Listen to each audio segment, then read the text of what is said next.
Welcome back to day 2, everybody. If you're back, it means you found our page again and you're ready to go for day 2. So today, video is going to be a little bit shorter, but just going to take you through what is expected of you guys today. So if you found this video, it means you found my super cute GIF at the top of the page. It says, hello. All right, task 1, watch Ms. Dwyer's video. You're nailing it. Task 2.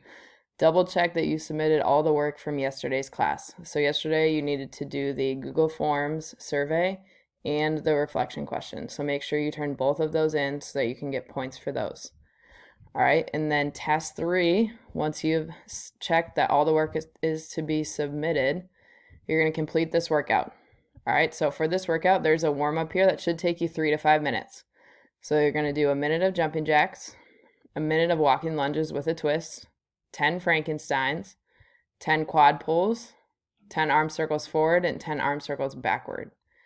After the warm-up, you're going to do today's workout, which should be about 15 to 20 minutes. So you're going to do 5 rounds of this. So you're going to do 16 crunches, 14 line hops, 12 calf raises, 10 jump squats, 8 lunges, 6 push-ups, and 4 burpees.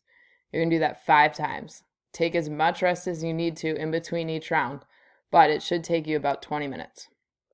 After you've completed that, rest, get some water, and then you have an ab circuit to finish. So you're going to do a 30-second plank, 15 leg raises, and 20 flutter kicks each leg. You're going to do that all 3 times. After you complete this workout, you're going to answer these reflection questions here at the bottom. Notice you need to put a little more thought into these ones today. We're asking for 2 to 3 sentences for these 3 questions. After you have submitted those 3 reflection questions, you are done with class for the day.